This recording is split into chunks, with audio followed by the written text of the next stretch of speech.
Hello, ladies and gentlemen. Welcome to my next commentary. This will be commentary number 10 for tf2, and today I'm going to be playing a little bit of Medic on the map Koth Badlands. A very strange map, to say the least. I don't know. I really like regular CP Badlands, but Koth Badlands leaves a bitter taste in my mouth, to say the least. But hopefully you'll enjoy it. I tried to do something different, Medic, you know, switch it up a little bit. So I guess I'll give you a little bit of a few tips on how to play Medic first of all. So the one thing you're going to notice first of all is that I do a lot of pocketing. I usually will stick with one character that, you know I can heal for a while. Usually for pockets you want to stick with either the heavy, the soldier, or the demo. Just generally heavier classes. Just because they can deal out a good amount of damage, protect you, and also take a lot without you having to like desperately always heal them. So also very important as you're picking out targets to heal is to always keep in mind like a type of a heal order almost. Certain characters are a little bit more important to heal than others.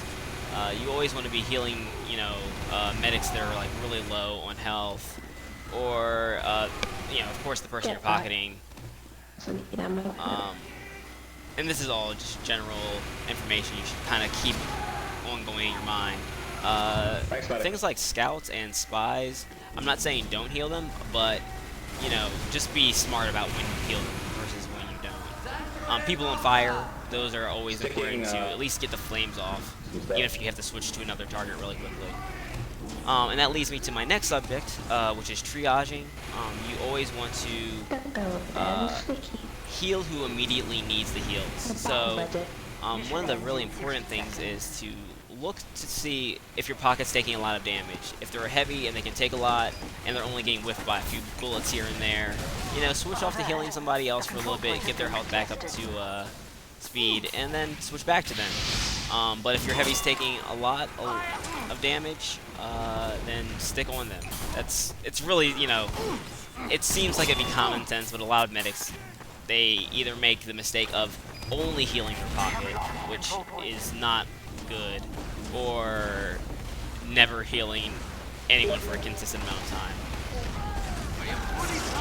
The next point I want to bring up is the fact that as a medic, you are never safe, and you really have to like think about that. People will be one gunning for you all the time because you're such a juicy kill. And the fact of the matter is that your pocket's largely going to be distracted. You know, they're usually going to be killing people in a specific area, looking at a specific choke. So you really have to be on your toes. So you notice in this video, I'm taking a lot of times I take cover. Like right here is the moment where I do something I think not smart. I got ahead of my target, my heal target. You always want to put yourself in a position where you have the easy escape route as medic, and not really jump in front of your heal target too much unless you have like an Uber and you can pretty much take the damage, or you really need to get over to them desperately. But otherwise, you know, put yourself in a position where you can escape because your life is vitally important to the well-being of the team. And that's what it's really about. Thinking about the team sometimes involves a little bit of thinking about yourself.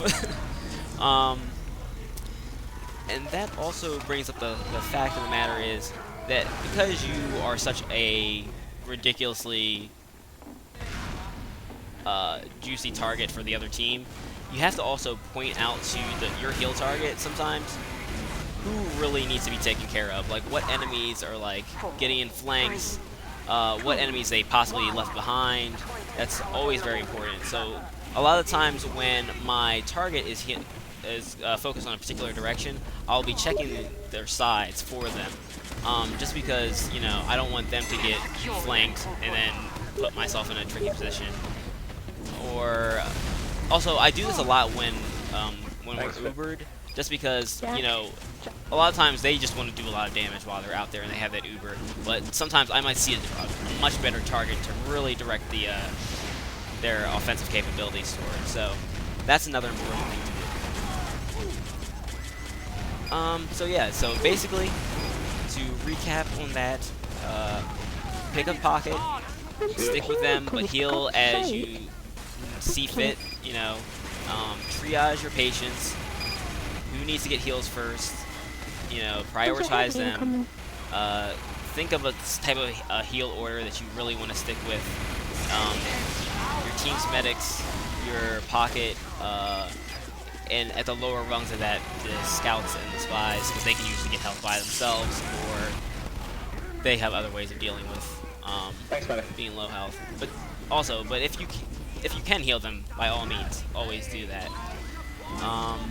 And last but not least, you are never safe, so keep on your toes, and yeah, just generally think on your feet, really, as a medic. That's one of the most important things. Don't put yourself in tricky positions just to kill somebody.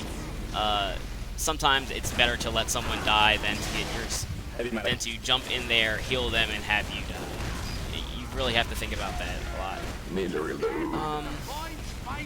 So the next thing I guess we'll jump into is, oh yes, the contest updates. So for the contest about giving a shout out to some other channels, I have IBSH in the way and Uber Agent T, who both one asked me for advice on how to do some commentary stuff, and the other guy just wanted a shout out. So you two, I guess you guys are the winners. I'll just put a link to their channels in the description, so definitely check those guys out if you have some time. And the other contest, I was a little bit disappointed, to say the least. This was the Give Fish a Name contest, and not too many submissions were sent in, maybe like 2 or 3, and I was hoping for more. So I'm gonna extend that competition. And the prize, guys, is a hat. In fact, I know what hat it is. It will be a brigade helm for the pyro. So if you want to look like a cool fireman while you play pyro, if you're a hat whore like me, that's a big deal. So definitely submit your wittiest suggestions, and I will take those into consideration. And oh, the deadline for this, just so you guys now prioritize it, you have to do this by a specific date. I'm going to give it a week, so on June the 14th, I will be announcing the winners to that contest, so keep your eyes out, submit good suggestions, and hopefully somebody could win this one. I don't know. Maybe I'll even give a runner-up prize. I don't know what else I have in my backpack that will be of any worth, but we'll see. We'll see. And I guess a nice topic for this time of year. It's almost a holiday for gamers. It's E3 week, so everybody is like announcing things left and right. All the companies are going about talking about their next projects, and people's minds are getting blown away, or at least they're booth babes. I don't know. It's an exciting time of year for gamers, to say the least. So definitely I want to know what you guys are like psyched most about for this E3. What rumors have you heard? What trailers have you seen that have just got you buzzing and just filled with excitement? Juvenile glee is just bubbling out of you. For me, specifically, Battlefield 3, any bit of gameplay they show, I just like salivate a little bit more. I just want to see like just raw multiplayer footage, and if I basically have watched that for the next, I don't know how many months till the game comes out, I would be happy, because it looks gorgeous. It almost demands that I buy a new video card, because it's just breathtaking, all the vistas they have in this game, to say the least. Also on my list of very excited now is Mass Effect 3. I just saw some gameplay for that today, and it looks to be very, very exciting. I'm hoping, though, that they return to a little bit more of the RPG feel of the first game. I know everybody, like, hated some of the aspects about the first game. Oh, watch this. Oh, watch me just get out of the way of all this stuff. Like, this soldier's really aggressive jumping in for me, but I was able to escape. And also escape this heavy who I should have died to. That guy really should have, like, gunned me down. but I was able to find a heal target. But yes, back to Mass Effect. The game looks like it's shaping up very well. I'm hoping that this trilogy ends well for Commander Shepard and his team, who he's assembled from across the galaxy. I don't know. I mean, the second game was a little bit too action-oriented for me. I mean, I enjoyed the game. It was great, but I felt like a lot of aspects of it were really toned down, especially like character customization as far as like skills and everything was concerned for the first one. So I'm hoping they return to a few of those elements, and my favorite class, the Vanguard, is once again baller. That needs to be the case. Yes, and also from E3, this is actually tomorrow's conference. I'm really looking forward to the new Nintendo system. I'm hoping that it's not balls, like other Nintendo systems, which we pun very much intended, will not name.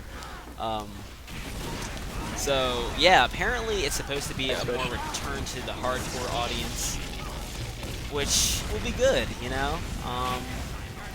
I'm hoping for something with nice HD graphics. I mean, they've said it's going to be HD. Rumors have circulated that it's more powerful than the other two current consoles, which is nice because it looks like the 360 and the PS3 will be around for at least another 2 or 3 years, until they're like replaced finally. So this is actually kind of a nice time for Nintendo to drop a new system, since they made a boatload of money, like metric shit ton, to say the least, for the Wii. Like, it was ridiculous. But let's just hope they can actually pull this off and make a good system. I've heard the controller is supposed to be, once again, the big thing about it. It's the rumors that have been circulating and somewhat confirmed are that the controller will include an LCD touchpad screen, and it will also have built-in camera and a built-in rechargeable battery. So here's to hoping that the controllers won't cost as much as the actual console itself. But it sounds like it might. To buy 4 of them, it's going to be crazy. Yes, and I guess let's talk about TF2, because there have been exciting things happening in that front. There's the Saxy Awards going on. I'm hoping that I have 2 friends actually that are in the finalist competition. Both my friend Chimera and my friend Coldy both have videos. I'll put links to those as well in the description. I'm hoping they win. They both have great videos, so you know, kudos to them for getting this far. I'm sure Valve will somehow reward them for their efforts. And I'm only more excited that maybe next year, if people are still playing TF2 next year, for heaven's sake, there'll be another Saxy Awards and I can actually submit something this year, as opposed to my. I basically was like, I'm not even gonna worry about it. But you know, I kind of want to try it out next year, you know, because it's actually really fun to mess around with the replay system and get some editing out. Oh, look at this crit medic arrow thing. You know, I have to say that bow for the medic isn't really that great, but it's really as satisfying when you get killed. Like this one coming up right now. Once again, another crit to save my life. Yeah, I would not suggest using that bow. Use like either the Bloodsager or the regular needle gun. Those are much better options generally, but I was just messing around. But anyway, yes, Saxy Awards are actually happening Wednesday of this week. You guys should check them out. I think they're starting 3 o'clock, probably Pacific Standard Time. So yeah, check those out. And I'm hoping that you guys enjoyed this video. I had some interesting things to say, at least I hope. And I'll see you guys next time. See ya.